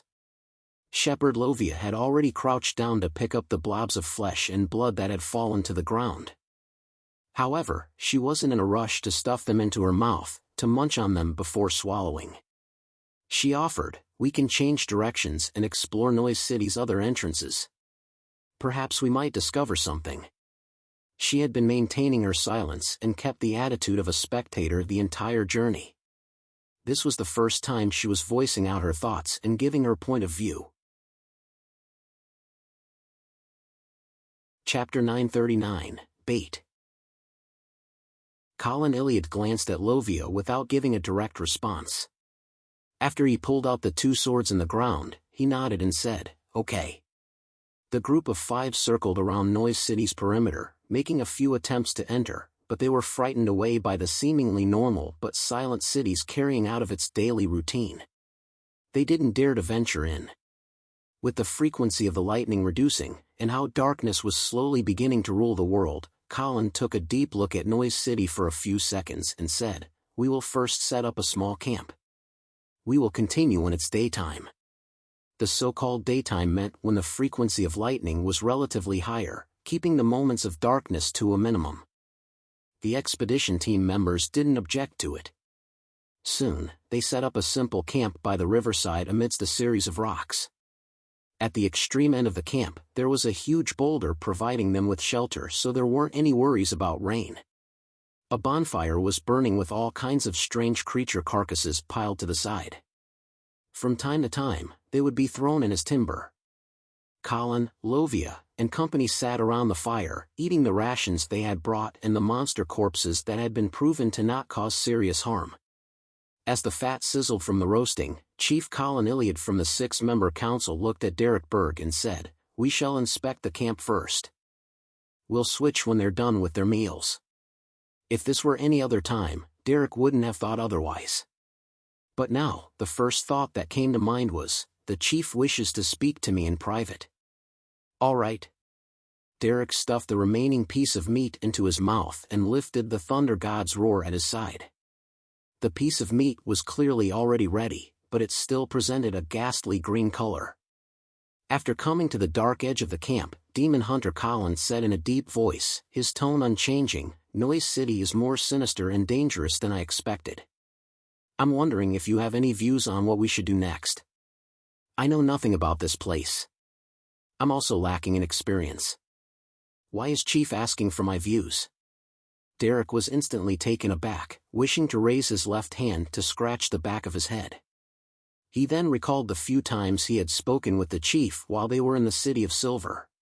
He recalled Mr. Hangman's analysis of the hidden context in their conversations as he suddenly realized something. Chief is giving me a hint. He's trying to tell me that Noise City is more sinister and dangerous than he expected. The difficulty of hunting a shapeshifter far exceeds his expectations. He's wondering if there's a possibility of changing the target. He wishes for me to pray to Mr. Fool and receive a revelation so as to get his views. Mr. World really is a wise person. Along the way, he had already told me of a method to hunt the Bizarro Bane in a relatively easy manner. It's by getting its blood. With the present situation, it seems like his plan is feasible. As his thoughts raced, Derek replied earnestly, "Yes, Your Excellency. I have some suggestions." Colin Iliad silently heaved a sigh of relief, holding back the more direct speech he had prepared as he nodded gently. "Go ahead. Since Noise City has changed, it will be very risky for us to enter. Perhaps we can consider luring the shapeshifter out." Derek didn't directly regurgitate the World Gearman Sparrow's method, but he did make some modifications based on the present situation. Colin didn't directly reject it, and said rather seriously, "Then how should we lure the shapeshifter?" Derek didn't hesitate to say, "I have an item that is extremely enticing to shapeshifters. As long as it's placed at the boundary of Noise City, or even further, it will lure a shapeshifter out." The grizzled Colin wasn't surprised by his words. He amiably nodded and said, "What's the item?" He long knew that Derek Berg had secretly held a bestowment ritual at night during his guard duty shift. Furthermore, if he hadn't kept the truth undercover, it was impossible for Derek to keep it from Lovia, and Gomlin. Derek didn't know what its name or description was. He immediately took out an iron black box which was completely different from the City of Silver's style before removing the wall of spirituality. Following that, he didn't lower his head. Instead, he turned his head and opened the box solely using his sense of touch. Inside the box was a palm-sized human-shaped object. A cursory glance allowed one to see the transparent liquid filling the inside. From time to time, it bubbled, emanating a black glow. Upon scrutinizing it, there appeared to be maggots circling around the object. This was the true soul body of the spirit world plunderer which Klein had previously obtained. He believed that, for the Bizarro Bane, this beyonder ingredient had an unparalleled allure. This wasn't simply a result of the law of beyonder characteristic convergence, but it was also because once the Bizarro Bane obtained it, it could turn into a complete Bizarro sorcerer. It would break through all kinds of limitations and receive a fundamental improvement in its life's natural order, truly becoming a demigod. Therefore, to make the hunting of the Bizarro Bane simpler and clearer, without wasting any time, Klein took the risk of losing the true soul body of the spirit world plunderer by lending it to Little Sun. Colin Iliad looked at it carefully for a few seconds before retracting his gaze. "It's likely to be effective. Close the box and stop adding a wall of spirituality to it. Just bring it around with you. Let's see if they will be attracted to our camp."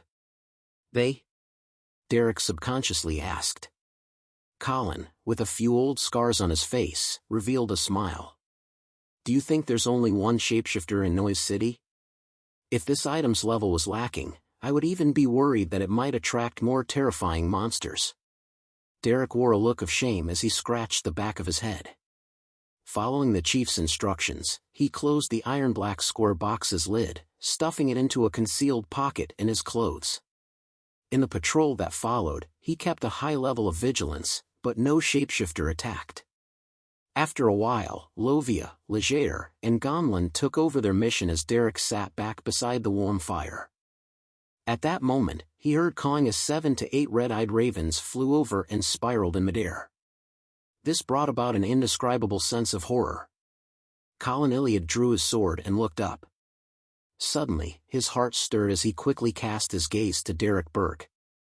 On both sides of the bonfire, 2 brownish yellow-haired youths who had childlike looks and were nearly 1.9 meters tall were staring at each blankly.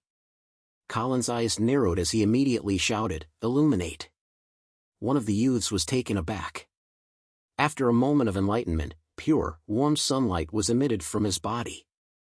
With a whoosh, an incomplete shadow swept past as Colin's sword sliced through the fake Derek. It was a shadow, a blurry, transparent shadow. At the same time, a red-eyed raven fell from the sky. Its body swelled up, turning into a pitch-black shadow. Above the shadow shimmered a transparent, ghostly blue single eye. Around the eye were similar eyes but smaller. Shapeshifter. A shapeshifter that could disguise itself as ravens. Just as this pitch-black shadow landed, Derek's mind turned numb as he could hardly move, as though he was being petrified. All he could do was watch the enemy pounce at him. Pah! The shapeshifter slammed into an invisible wall and failed to take a further step. Beside the bonfire, Colin Iliad stabbed the sword in his hand into the ground and drew the other sword on his back. The surrounding area lit up, and like the legendary dawn, it descended upon this abandoned land. Infinite beams of light reminiscent of dawn erupted, turning into an illusory ocean. It devoured the pitch-black shadows along with all the ravens from the bottom up. At the entrance of the camp, an illusory knight in silver armor, standing more than 5 meters tall, appeared behind Shepherd Lovia. The knight's eyes burned with dark red flames as they instantly locked onto a spot. He suddenly opened up his stride and appeared hundreds of meters away in a flash. Beams of sharp silver light shot out, dicing all the objects around into tiny, neat pieces, including all the different monsters hiding there. It included the shapeshifter that had used some ability to escape the demon hunter's lethal strike.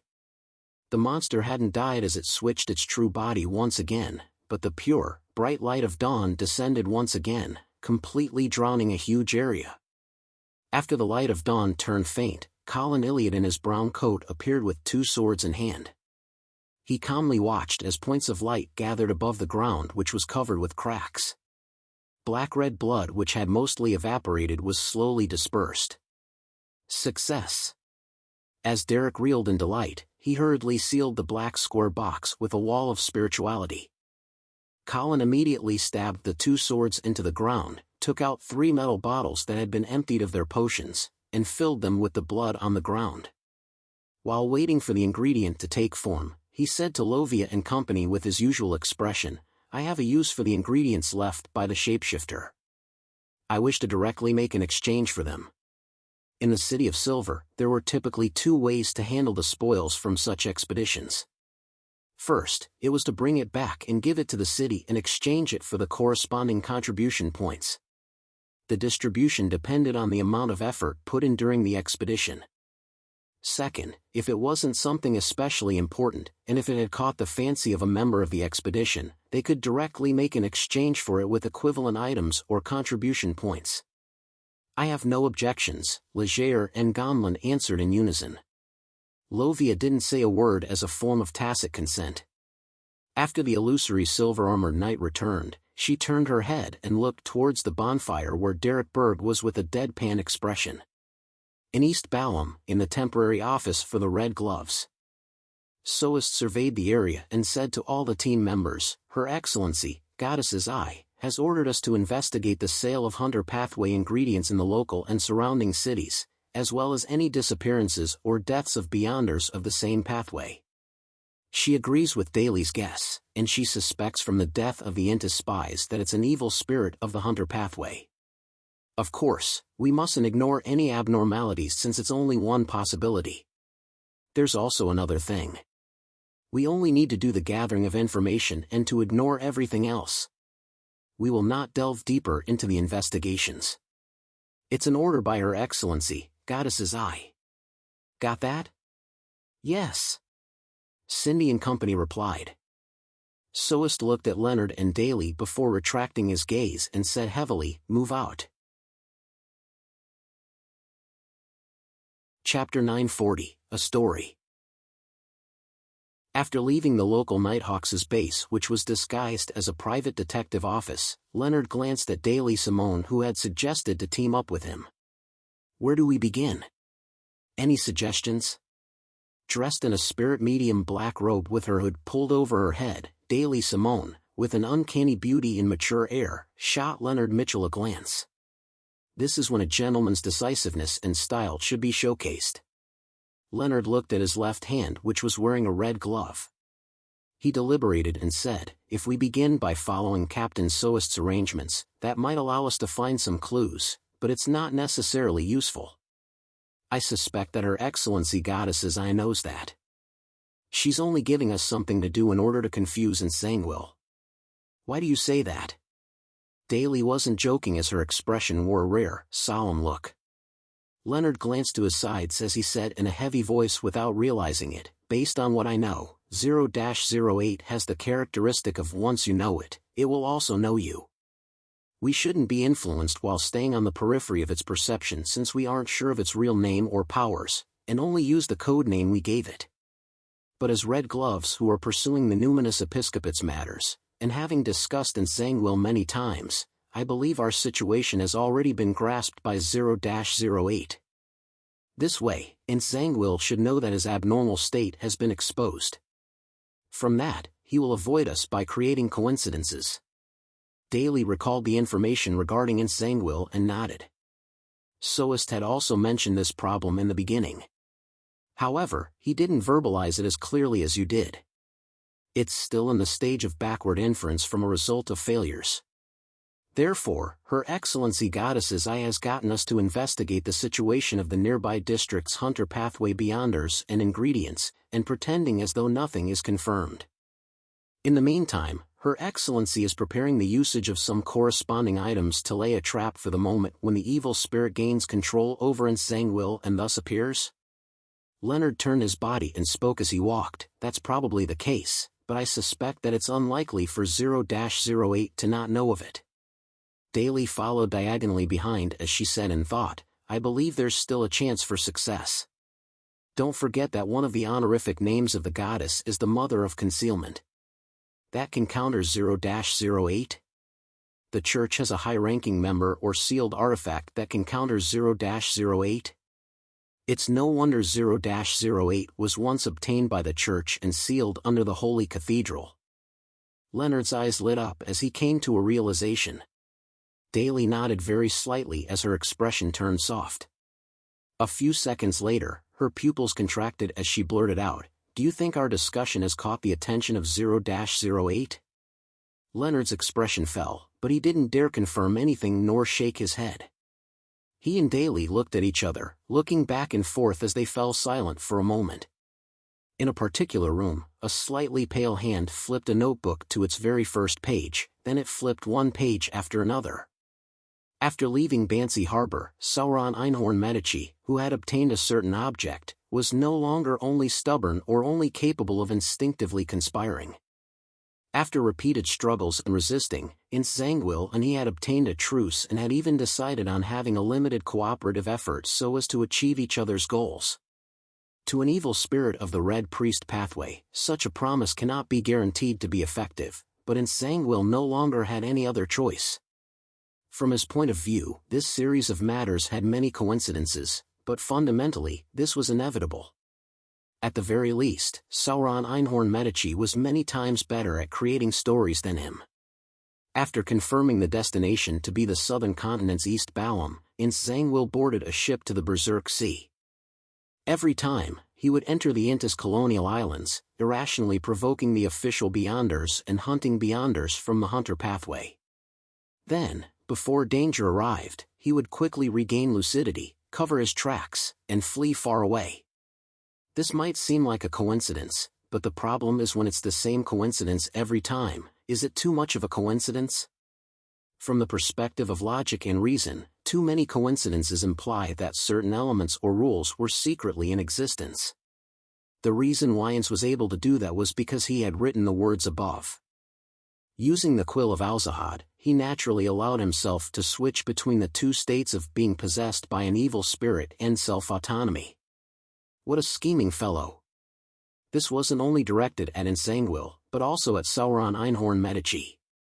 They were clearly already coexisting in peace, but they acted out to be in conflict as though they were relying on an external force to achieve some semblance of balance. Entangled's purchase of additional bard and warrior pathway beyond their ingredients was very reasonable. This was because he was hiding the clues that the evil spirit was using him to seek out various items of the hunter pathway, and to prevent others from realizing that all of this was under his tacit agreement, disguising it as his attempts to resist.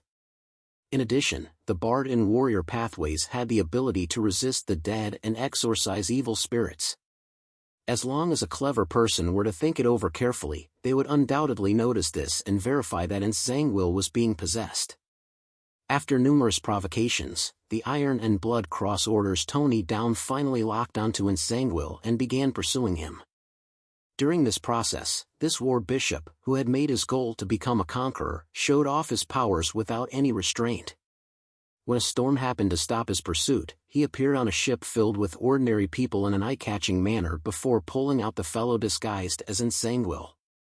This was a little coincidental, but it was nothing surprising. This was because the Iron and Blood Cross Order's belief is for the supernatural to be known to all, and to be placed above all ordinary people. And Tony Down's unbridled arrogance often used his own strength to shatter the doubts of others and had extremely great confidence. Therefore, the way he acted was without a problem. Likewise, he was overly confident, causing him to neglect the possibility that Entangled was also on the ship. This didn't match his intuition as a hunter, but in this world, anyone could make mistakes. When Entangled disembarked on Waypoint Island, he sensed someone observing him from a first-class cabin, but he didn't mind it. This was exactly the effect he wanted. It was the best development if someone among the passengers happened to know him. Yes, happened to. It was neither too early or too late. Before Soist's Red Gloves took action, Entangled met with Hand of White Palenque Tasiblius of the Numinous Episcopate's Artificial Death faction, hoping to obtain their help in exorcising the evil spirit. Traces of words scribbled away. The development of things became a little odd. Before having a sufficient amount of clues, Leonard Mitchell and Daley Simone of the Soist's Red Gloves team seemed to come to a conclusion. It apparently came from a letter sent by Reinette Tinker. Where did the problem lie? Entangled was rather puzzled by this. From his point of view, unless one could directly capture Palenque Tasiblius or other key personnel of the Numinous Episcopate, no one could come up with such a conclusion so quickly. This made his preparations a little hasty, but thankfully, this was an outcome he wanted. The Red Gloves team led by Soist discovered Entangled's abnormalities from the feedback from various telegrams. Daley Simone used this opportunity to mention the assumption of an evil spirit's possession and had received a unanimous agreement. She claimed it to be a reasonable theory, but she was already in the know. She had learned it from Leonard Mitchell, who has a parasite, and Leonard Mitchell's information source came from a letter sent by Reinette Tinker. Who could be the one who mailed it? Meanwhile, Leonard Mitchell and Daley Simone had already suspected that the evil spirit possessing Entangled belongs to the hunter pathway. But is this the truth to the matter? Will everything develop according to what Daley Simone, Leonard Mitchell, and Soist's Red Gloves team have in mind? After the discussion with that person in the Cathedral of Serenity, the Cathedral of Serenity's high-ranking deacon, Ilya, believed Daley's theory and decided to use a Grade 1 Hunter Pathway sealed artifact as bait, so as to allow Entangled to fall into a trap while the evil spirit was possessing him. To conceal this goal, she got Soist's Red Gloves team to continue investigating the relevant clues. Unfortunately, their premise was wrong. Although Entangled was possessed by an evil spirit, his actions had never been affected. All he had done before was an act. It was done in accordance with Sauron Einhorn Medici's suggestions, with the aim to confuse the Church of Evernight and to make Ilya blindly attack. And a Red Angel evil spirit that was willing to help and cooperate was enough to change the battlefield situation. Zangwill's true motive for coming to the southern continent is, hunt the high-ranking deacon, Ilya, of the Church of Evernight. It was for his advancement preparations by obtaining her beyond her characteristic. He wanted to prove to everyone that the Church of Evernight had made a foolish mistake to abandon him back then. Of course, before beginning this operation, Zangwill had to first satisfy Sauron Einhorn Medici's thirst for mid and high sequence beyond her characteristics of the hunter pathway. To keep it a secret, he didn't plan on hunting locally, and he had prepared to do it further away. When the evil spirit's undying nature, Red Angel's level, and the uniqueness of a gatekeeper combined, Zangwill possessed the relatively high sequence ability of spirit world traversal of the death pathway. He was able to head to remote areas and return in short periods of time. He had deliberately kept this under wraps before. After satisfying Sauron Einhorn Medici, Zangwill decided to first kill Daly Simone and Leonard Mitchell and pretend to vaguely sense the Church of Evernight's trap. He would forcefully counterattack, only to lose his rationality and head for the trap. He didn't plan on leaving any unstable elements. All Avengers that survived Tingen had to die. The notebook flipped to an empty spot as a pale white hand grabbed a quill and added the words, "Today, everything will go smoothly. West Balam, Northern State, Kukua City. You aren't done with your investigations?" Anderson asked in boredom as he walked beside Danitz. "Soon," Danitz replied as he found it a little difficult to focus. "Do you have something to do?" At this moment, Anderson took out a map and a stack of information. He said with a chuckle, "I've already figured out the rough location of an ancient mausoleum. Based on the traditions of East and West Balam, there's definitely plenty of treasure in it. Here, death doesn't mean an end but a new beginning. That's why they have tons of burial items." Danitz was taken aback as he asked in surprise, "I thought you aren't proficient in Dudnese." How did he gather the information? Anderson chuckled and raised his black-gloved left palm. He spread his fingers and said, "I don't, but I can temporarily steal their language until I finish finding the information. I knew a fellow like you will have some tricks up his sleeves," Danitz said with gritted teeth as he pointed to the main street beside the square. "Goodbye." Anderson didn't stop him as he smilingly watched him walk away with large strides. At this moment, the two simultaneously noticed a figure walking over. The figure held a classic quill and wore a black clergyman's robe. He had dark blonde hair with facial features akin to a classic sculpture. One of his eyes was so blue that it was nearly black, and the other was filled with small but obvious blood vessels. He was approaching Anderson and Danitz. Anderson didn't know the middle-aged man, but his body couldn't help but tremble as though he was facing his nemesis. Warning signs of danger flashed in his mind as his pupils rapidly dilated. Suddenly, he heard a warm voice by his ears, "Don't be nervous." "Who?" Anderson blankly turned his head and saw a figure strangely appear beside him despite there not being anyone there in the first place. This figure had apparently been there all this time, but he had always been ignored. He wore a strangely simple white robe. He had a pale gold beard that covered half his face. His light-colored eyes were clear like a child's. He had a genial and reserved look. Looking at the quill in Zangwill's hand, this middle-aged man who was dressed like an ordinary priest half closed his eyes, raised his right hand, and gestured 4 points before him. Hanging there was a silver cross.